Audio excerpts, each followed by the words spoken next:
Wouldn't it be nice if Adam Sandler didn't count the dates up all so wrong? And wouldn't it be nice to talk together in a format that goes way too long? You know it's time to rewind, baby, for 19 dates of this movie with Drew Barry. Yeah, wouldn't it be nice? Good morning, listeners. It's another beautiful day here on It's Time to Rewind. I'm your host, Bubbawheat, and joining me today is my guest, Heather Baxy Walsh. How are you doing today? I'm fantastical. How are you? I'm doing great. It's good to have you back. And this season we are discussing, what was the movie again? It's 51st Dates. Oh, right. That's it. Well, actually, it's 19 first dates, and we are going through them one date at a time. And this week's date is what I'm calling their 9th date, because it's their 9th interaction, even though I would say this doesn't really count as a date. But it does start at 44 minutes and 13 seconds, with Henry asking Ula to start beating him up, and it ends at 45 minutes and 21 seconds with Lucy screaming, "Keep running!" So, one thing I am kind of, I would like to get your opinion on. I know I talked about it a couple episodes ago, whenever the song first started, but the song in the background of this whole montage is a cover of Friday I'm in Love.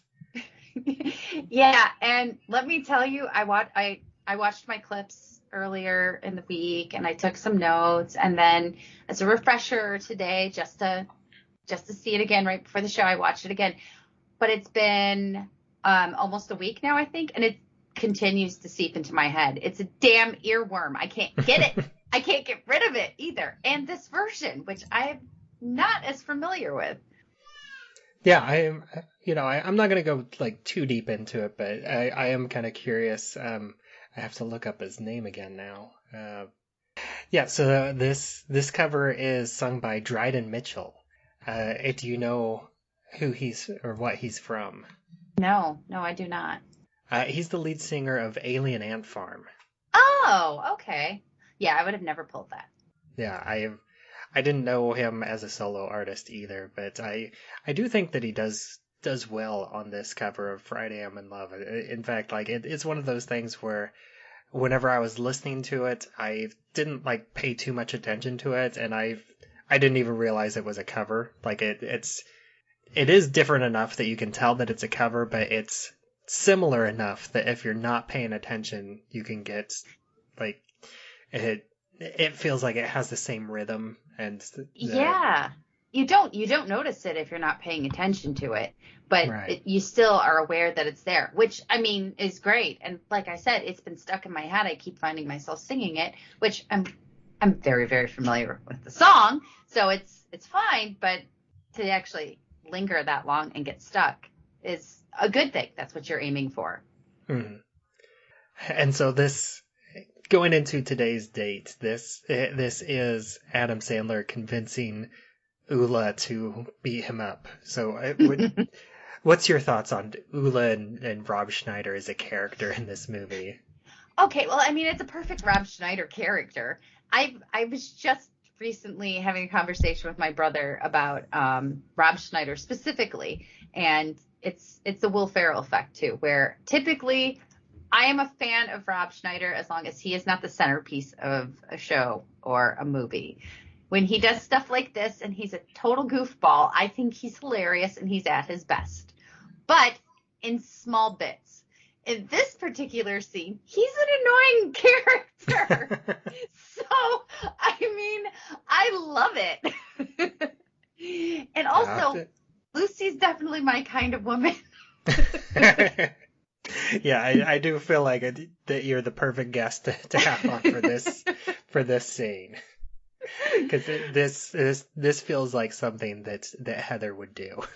I would, and I mean, I would do it joyfully. In fact, I've waited like for this moment my whole life to find some poor schmuck on the side of the road that I could save and help. And I almost always in any of my cars have either had a crowbar, a small metal bat, and now I carry around a tactical baton. So Yeah. I even have the right weapons. Yeah, when she jumped out of there and then she didn't stop. It's one of the funniest scenes in the whole movie. Yes, I love it. This is definitely a scene that I watched multiple times just because it's so fun. Like this hits my sense of humor. And not only that, but just how gleeful Lucy is at causing this physical harm. Like my absolute favorite part is at the end whenever Ula's running off and he's like, "You crazy bitch," and then she just yells, "Keep running!" And then she immediately like turns back to Henry like and does this little hop and this, she has the biggest smile on her face.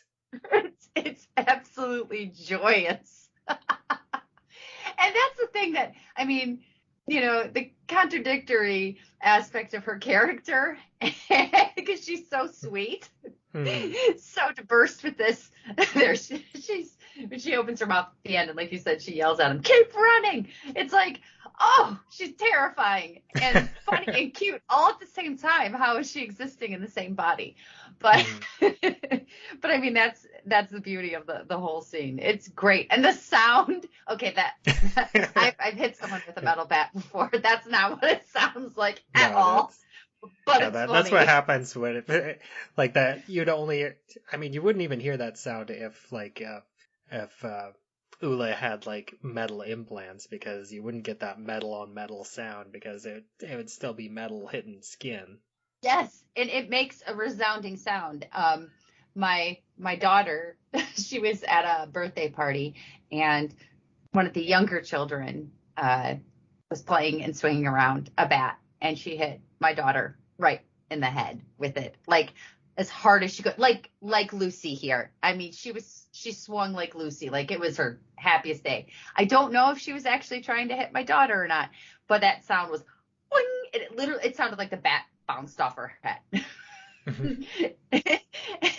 And the best part was she just went, "Ow!" And then I realized she had my skull, so she was going to be good if she decided to play sports. But yeah, it would never make that sound. But it's like the penguin in the last episode. It's funny, so it works. Yeah, it definitely, like that ping sound definitely adds to the comedy. I think it would play very different if you heard like the bone crunching sounds and like the squishy sounds that you would actually hear if this was like The Walking Dead. Oh yeah, it would be awful. It would be grotesque. I know what those sounds are like. Also, not from real life, from Walking Dead, like Bubba said, allegedly, and all that stuff. But but yeah, that's one of those fine lines. Like I could never watch Three Stooges. There was way too much physical harm going on, and for me, it's always been a fine line of whether that kind of stuff is funny and works for me when someone's getting hurt. But this worked on multiple levels, and part of it was because it was Rob Schneider. Yeah, that's what I was about to say, because he's the annoying character. He deserves to be hit. I know, and he's so bad through the whole movie. I mean, he's good though. He's good, but yeah. So it was pure joy. I felt everything Lucy felt in this scene. Although I did kind of like him. It sounded like he was trying to work out some of his own issues in the beginning before Lucy got there, where he's like, calling him Howley. Yeah. Which Howley is actual. It's referred to as pidgin slang, which is like the Hawaiian slang, and a Howley is a non-native Hawaiian. Oh. And then he said something too about him. Yeah, he said, "You come to our island. You eat our pineapple, trying to bang our women, make my sister clean your hotel room." Make my sister clean your hotel room. I was rolling at that part. I was like, what? Yeah, especially whenever they add the fact that Henry is like, what? Yes. It's perfect. Absolutely perfect. Oh, it's great. It's totally weird. It's so weird, and it's so great. Although I am kind of curious, like, how do you think that Henry saw this scenario playing out? I don't know. I really don't know, especially after Rob Schneider started actually like really kicking him. But Because yeah, I feel like he wouldn't think that Lucy would come in and like save him. I mean, definitely not in this way. I no, feel no, like I don't he think he could have definitely, predicted that enthusiasm. yeah, I do think that he would have, that he predicted that she would stop, but I don't know what he thought that she would do, or if he had a plan, like once she stopped, that would like, quote unquote, give him the courage to stand up to Ula, and then it would be like 2-on-1, but he would be like the guy in the lead to chase Ula off. Oh, that's a really good point because I hadn't thought about that either. In fact, now that you're even bringing it up, I mean, it all goes really, really fast, so you don't have a lot of time to actually think about it or process it, which is the point. I mean, that's how comedy works. But yeah, even her just driving as a woman by herself, even if she saw another man beating another man up, I don't know that most women would even stop, to be honest. I think a Because she lot would doesn't just know continue. either of these people. Yeah, she doesn't know the circumstances. She doesn't know the she doesn't know anything. I mean, I love what she does, obviously. But yeah, so even after she got out, what did he expect? I think you're right though. That makes way more sense than anything else that he would be the hero in the scene and rise above. Yeah, although I do also think that, especially compared to like the past couple scenes, that this is a little bit more on the line of like manipulative and kind of skeezy. Yeah, yeah. Well, it's escalating. It's Mm. escalating each time. But yeah, this one is definitely a little bit more on the gross side for certain. And Although the penguin was just mean. well, I mean, he didn't expect the penguin to be in any danger, but No. still. Animal trauma for me is animal trauma for me. That's all.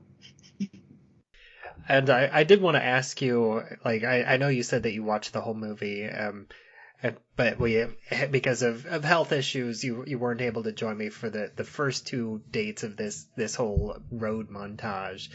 But I am curious, like, if you were to like rank these pit stops on how like wholesome to manipulative, like Well, which. wholesome to manipulative, I think it would be from the first one. Like the stop sign in the rain and the construction thing.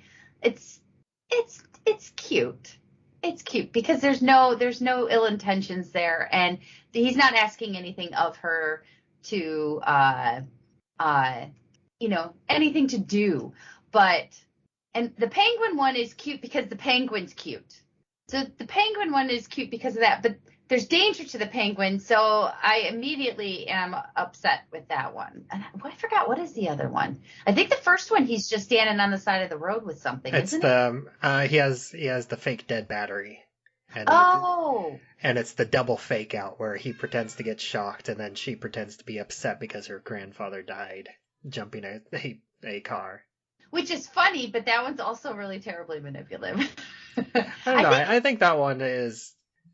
I mean, well, I'll let you go first. Like, well, they both because she again, it's about how she reacts. It's about the fact that they seem to have the same sense of humor too. mhm. I have off-color sense of humor, so I understand that sometimes I rub people the wrong way with a thing I will laugh at or a joke I will make. I understand that. And his character definitely has a dark sense of humor, but I think that's also what they bond over. But Mhm. if I was looking at it objectively as just him not really knowing, then yeah, I would say that they progressively get more manipulative because the last one's bad. Yeah, yeah. I have a lot of notes for next week, but yeah, I think I feel like the penguin is theoretically the most wholesome because it would just involve her stopping and just fawning over the penguin. And then I would go the car battery, and then I think I would go. I guess I would go construction worker next, and then this one, and then the next week's as the worst, and there is that escalation. Other than personally, I feel like the penguin would be the most wholesome, which falls in the middle, but everything else, I agree with you. Fair enough. And then that's all I have for this date. Did you have anything else for this one? Hooray, women who carry metal bats in their cars and aren't afraid to use them. That's it. Nice. All right. Well, thank you again for joining me this week and for these 3 weeks. And once again, why don't you take a moment and let everybody else know where you can be found online? You can find me at the Word of Hellmouth podcast. I know my own podcast. I'm pretty smart. So you should check it out. You can find it at rabbitholepodcast.com, or you can find it on any of your streaming services. It's fun. It's a Buffy rewatch. So we go episode by episode. We're midway through season 2 right now, and it's about to get really real. And you can follow me on the socials under my pen name, HB Walsh, on Instagram or Facebook. Yeah, I listen to 2 Buffy rewatch podcasts, and that is one of them. Thanks, Bubba. And I am Bubbawheat, and you can find me on all the available social media networks where I'm at Bubbawheat. And you can also find this show, It's Time to Rewind, on all the available podcatchers out there. We also have a Facebook group, It's Time to Rewind, a time loop group, and you can join that to discuss episodes as they come out and get news and updates on future seasons. And you're also welcome to discuss time loop and time travel and all that science fiction nonsense, and share memes. It's all welcome there. It's like to help that grow, and also, if you are enjoying this show, I'd love to see if you would leave a review on Apple Podcasts or anything else where you can leave a review, or a 5-star rating on Spotify. It's all very welcome. And until next time, I will see you again for breakfast next week. You did good. Hi, sorry, I'm in a community watch program and... Oh, you crazy bitch! Yeah, keep running! Okay, he's